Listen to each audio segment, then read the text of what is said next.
નમસ્કાર વિદ્યાર્થી મિત્રો, મજામાં ને? ફરી એક વખત સરસ્વતી ગ્રુપ ઓફ એજ્યુકેશનમાં આપ સૌનું હાર્દિક સ્વાગત છે. વિદ્યાર્થી મિત્રો, આપણે ગણિત વિષયમાં ધોરણ 6 ચેપ્ટર નંબર 3 એટલે કે સંખ્યા સાથે રમત એના વિશે આપણે અભ્યાસ કરી રહ્યા છીએ. લાસ્ટ બાર યાદ કરો, આપણે પાઠ 14 માં આપણે આપણું સ્વાધ્યાય 3.6 જે છે એ શરૂઆત કરી દીધી હતી. એનો જે પહેલો પ્રશ્ન હતો ગુસા મેળવવાનો એટલે કે ગુરુત્તમ સામાન્ય અવયવ, આ ભૂલવાનું નથી. ઓકે, ઈ ગુરુત્તમ સામાન્ય અવયવ મેળવવાના પ્રશ્નો આપણે સોલ્વ કરી નાખ્યા હતા. ક્યાં? તો કે સ્વાધ્યાય 3.6 માં. હવે આપણે આજના લેક્ચરમાં એટલે કે પાઠ 15 માં ત્યાંથી આગળ વધીએ. સ્વાધ્યાય 3.6 દાખલા નંબર બીજો. ઓકે, એમાં તમને ABC અલગ અલગ 3 પ્રશ્નો આપ્યા છે, એ આપણે સોલ્વ કરવાના છે. ઓકે, ચાલો પહેલો પ્રશ્ન વાંચો. એ શું કીધું છે? બે ક્રમિક સંખ્યાઓનો ગુસાઅ ગુરુત્તમ સામાન્ય અવયવ શું મળે? ક્રમિક સંખ્યા લાઈનમાં લેવાની. એ સંખ્યા એવું નહીં, તમે કોઈ પણ લઈ શકો. સપોઝ 5 અને 6, 12 અને 13, 15 અને 16, 23 અને 24, 61 અને 62, કોઈ પણ સંખ્યા તમે લઈ શકો, પણ એ ક્રમિક હોવી જોઈએ. જો અહીં લખેલું છે કેવી? ક્રમમાં હોવી જોઈએ. આડેધડ નહીં. 61 અને 68, 73 અને 89 એવી નહીં, ક્રમમાં નથી. ક્રમમાં સંખ્યા લેવાની. એ ક્રમમાં સંખ્યા લીધા પછી તમને એનો ગુરુત્તમ સામાન્ય અવયવ શું મળે છે એ અહીંયા જણાવવાનું છે. ઓકે, ચાલો હવે આપણે પહેલા કોઈ પણ બે ક્રમિક સંખ્યા ધારી લઈએ. ધારો કે બે ક્રમિક સંખ્યાઓ, ધારો કે બે ક્રમિક સંખ્યાઓ 15 અને 16 છે. ચાલો આપણે એક્ઝામ્પલ તરીકે 15 અને 16 લઈ લીધી. તમે 15 અને 16 ને બીજી કોઈ પણ લઈ શકો, તમને મજા આવે, પણ ક્રમમાં હોય છે. 15 પછી જ 16 આવે. હા, એવી રીતના. ચાલો હવે એના માટે પહેલા આપણે અવિભાજ્ય અવયવ પાડવા. કોના? તો કે 15 ના અવિભાજ્ય અવયવ પાડવા પડે. આમ થાય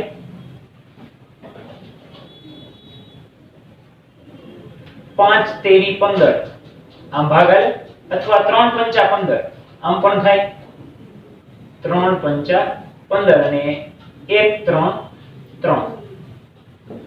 તેથી લખી શકીએ આપણે 15 ના અવિભાજ્ય અવયવો ક્યાં મળ્યા? જો 5 અને 3.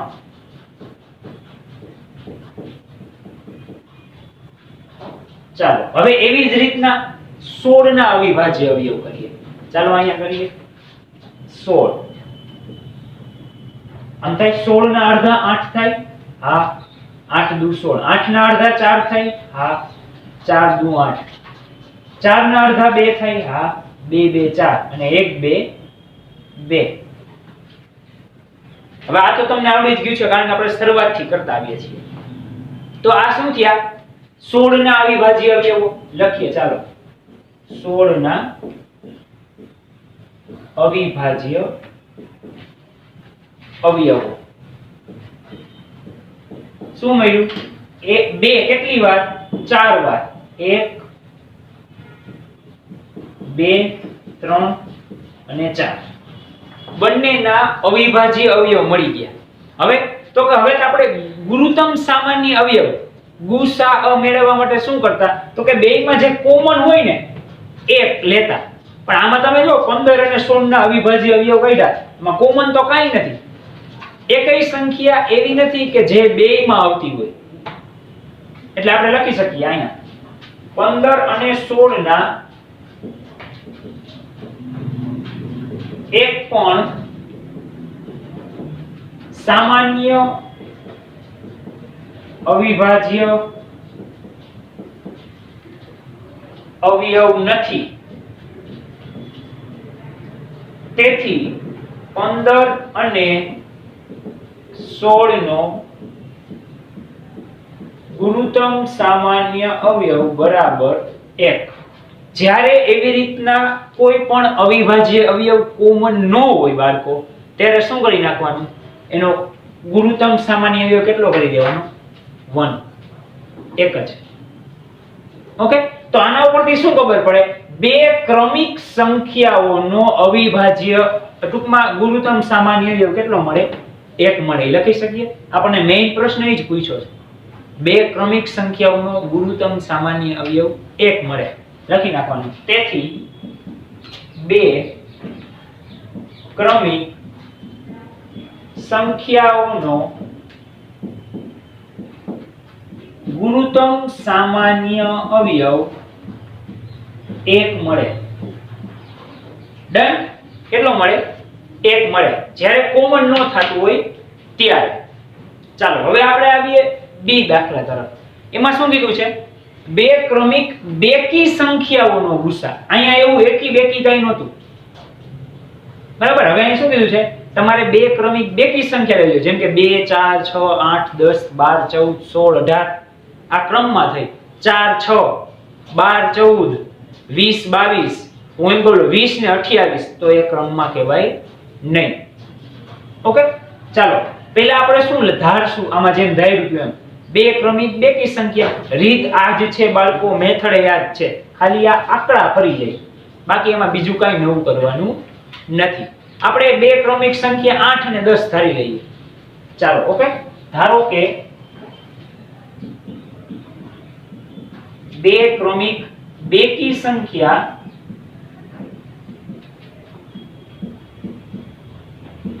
8 અને 10 છે. બે ક્રમિક બેકી સંખ્યા 8 અને 10 છે. તો હવે આપણે 8 અને 10 ના અવિભાજ્ય અવયવ મેળવવા જોશે. ચાલો અહીં આપણે સાઈડમાં મેળવીએ. આ 8 ના મેળવીએ. પહેલા 8 ના અડધા 4 થાય, 4 દુ 8, 4 ના અડધા 2 થાય, 2 2 4 અને 1 2 2. પહેલા આવી રીતના 10 ના પણ મેળવી લઈએ સાથે સાથે. 10 ના અડધા તો કે 5, 5 દુ 10 થાય. હવે 5 એટલે ડાયરેક્ટ 5 એકા 5, 1 5 5. ચાલો આના ઉપરથી લખીએ. 8 ના અવિભાજ્ય અવયવો કેટલા મળ્યા? 2 2 2 ત્રણ વાર 2 2 2. એવી રીતના 10 ના લખો. 10 ના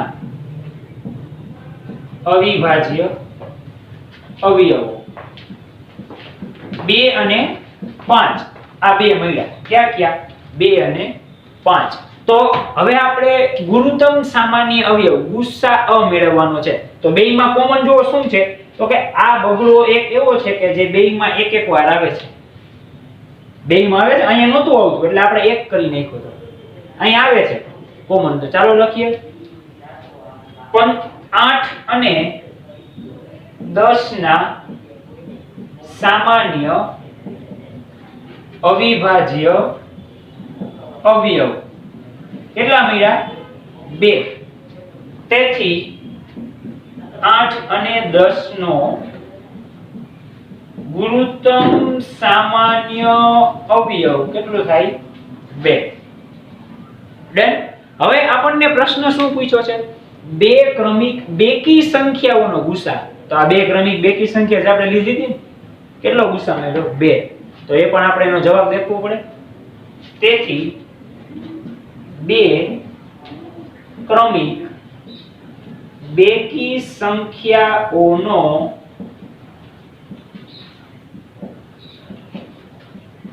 ગુરુત્તમ સામાન્ય અવયવ 2 મળે. ઈ તમે કોઈ પણ લઈ લ્યો, એનો ગુરુત્તમ સામાન્ય અવયવ કેટલો મળે? 2 જ મળે. અહીંયા મેં 8 ને 10 લીધી છે. તમે 26 અને 28 લઈને કરો, 36 અને 38 લઈને કરો, કોઈ પણ લઈને કરો, એનો ગુરુત્તમ સામાન્ય અવયવ તમને કેટલો મળે? 2 જ મળે. ઓકે બાળકો, તો આના ઉપરથી તમને પ્રશ્ન નંબર સી આવડે. એમાં શું કીધું છે?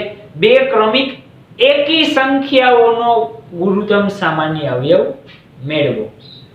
તેનું એકીનો. તો આ જ મેથડ કાંઈ નવું કરવાનું નથી. અહીંયા બે એકી સંખ્યા ધારી લ્યો, પછી એના આવી રીતના અવિભાજ્ય અવયવ પાડો. અવયવ પડે એ લખી લ્યો. કોમન હોય તો હા, નો હોય તો એક. સિમ્પલ. ડન? ઓકે બાળકો, તો આ એ અને બી બંને તમારી બુકમાં નોટ ડાઉન કરી લ્યો.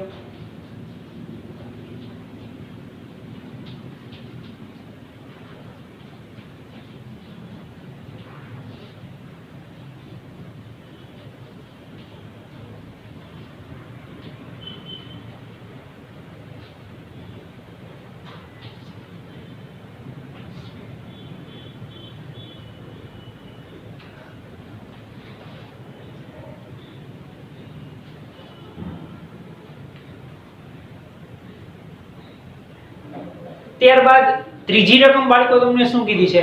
રકમ વાંચો, મોટી છે પણ જવાબ હમણાં જ આપણે કરી ગયા. જવાબમાં કાંઈ નથી. જે આપણે આગળ બીજાનો જે પહેલો દાખલો ગણ્યા હતા એમાંથી જ જવાબ આમાં આવશે. વિચારજો જવાબ શું આવશે નહીં. પહેલા રકમ વાંચો. અવિભાજ્ય અવયવો દ્વારા બે સહ અવિભાજ્ય સંખ્યાઓ 4 અને 15 નો ગુસા આ પ્રમાણે મેળવો. 4 નો મળ્યો 2 અને 2, 15 નો મળ્યો 3 અને 5. હવે તમે જો બેયમાં કાંઈ કોમન નથી. યાદ કરો, કોમન ન હોય ત્યારે આપણે શું મૂકતા? 1 મૂકતા. યાદ આવ્યું? બે ક્રમિક સંખ્યા એમાં કાંઈ કોમન નહોતું આવતું.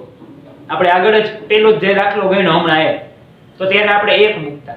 ઓકે, કારણ કે આ અવયવમાં કોઈ અવિભાજ્ય સામાન્ય અવયવ નથી. તો આપણે જોયું, અમે એક કોમન નથી.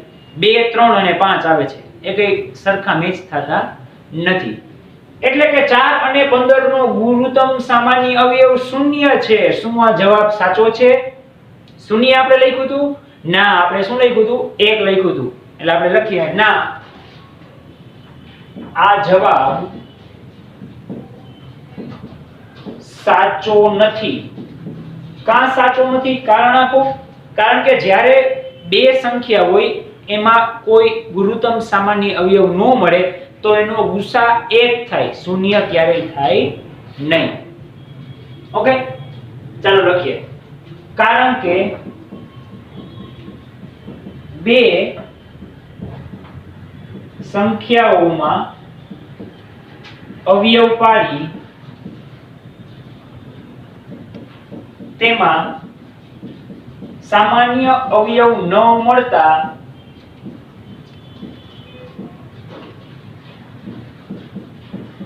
તેનો ગુરુત્તમ સામાન્ય અવયવ 1 થાય, શૂન્ય નહીં. શું થાય? 1 થાય. અહીંયા આપણને એવું કીધું તો શૂન્ય છે, તો ઈ જવાબ કેવો થાય? ખોટો છે. જો નથી તો સાચો ગુસા કેવો થાય?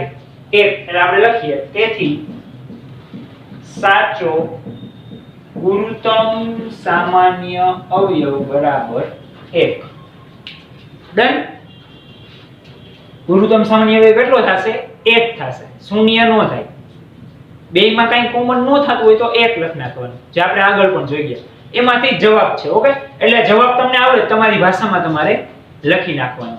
ડન. ચાલો આ જવાબ પણ તમારી બુકમાં નોટ ડાઉન કરી લ્યો.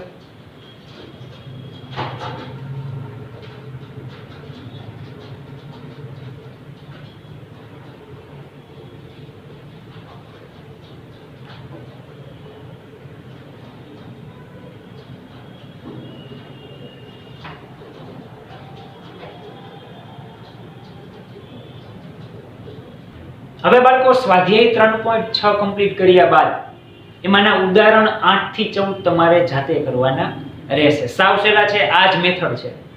ઓકે, હવે આપણે આગળ વધીએ બાળકો. આપણે આ ચેપ્ટરનું છેલ્લું સ્વાધ્યાય એટલે કે સ્વાધ્યાય 3.7 એમાં આ જ મેથડ છે. આમાં કઈ નવું કરવાનું નથી. ખાલી સંખ્યા 2 2 3 3 એક સાથે ગુરુત્તમ સામાન્ય અવયવ મેળવીશું. બાકી આમાં બીજું કઈ નવું નથી. ચાલો પેલી રકમ વાંચો. રેણુ 75 કિગ્રા અને 69 કિગ્રા વજનવાળી બે ખાતરની ગુણી ખરીદે છે. અને બે ખાતરની થેલી લીધી.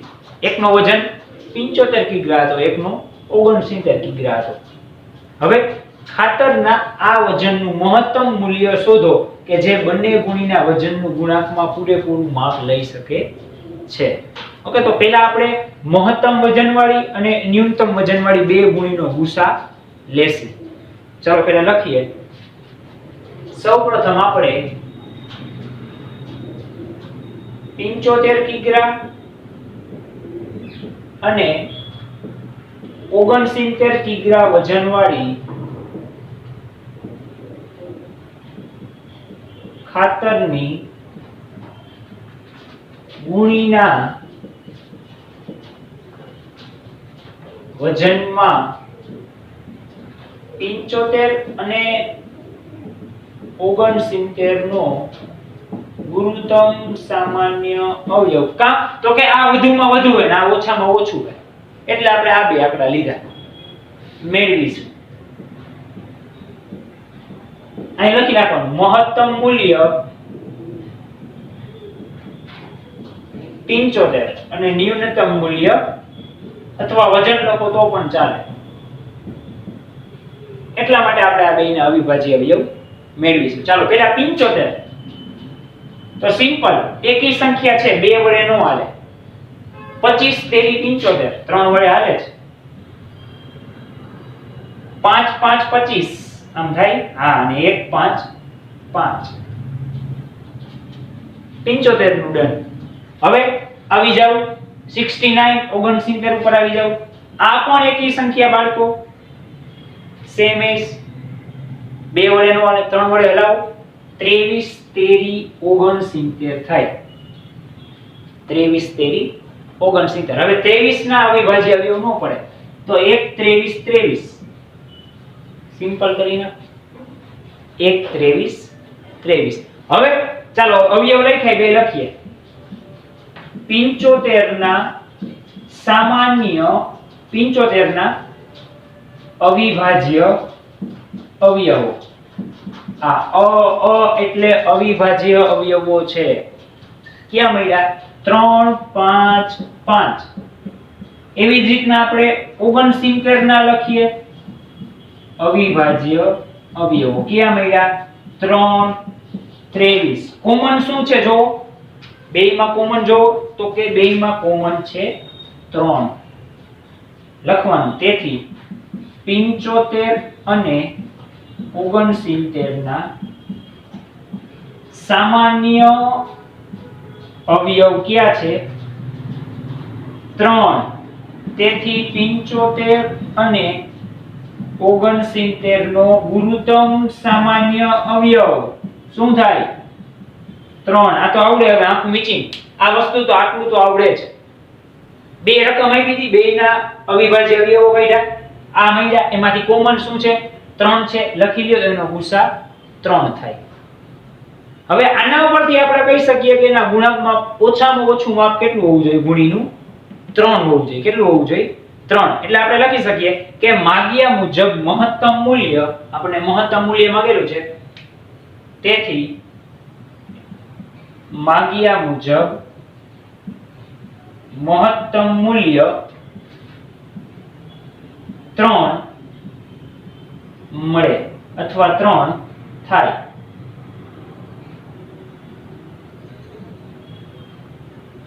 ડન. મહત્તમ મૂલ્ય કેટલું થાય? 3 થાય. સાવ સિમ્પલ વસ્તુ. બે વસ્તુ આપી છે, અવિભાજ્ય અવયવ કાઢ્યા, કોમન શું આવ્યું? 3. એનો જવાબ, એનો ગુસા તો ઈ જેનો જવાબ આવે. ડન. ચાલો આટલું ક્લિયર. હવે બાળકો આ જે દાખલો છે સ્વાધ્યાય 3.7 નો પહેલો, એ તમારી બુકમાં નોટ ડાઉન કરી લ્યો.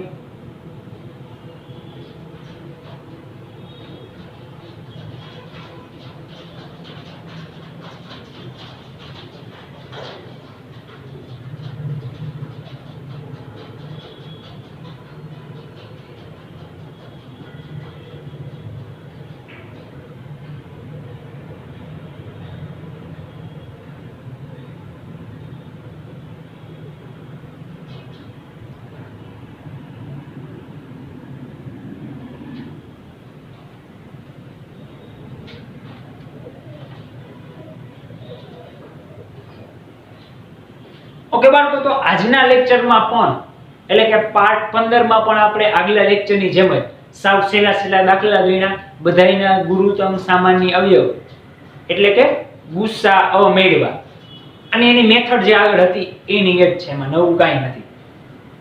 હા, એક વસ્તુ નવી જાણવા મળી કે જ્યારે બે સંખ્યા હોય એમાં કોઈ કોમન અવયવ ન હોય તો એ અવયવ કેટલો લેવાનો? 1, નહીં કે 0.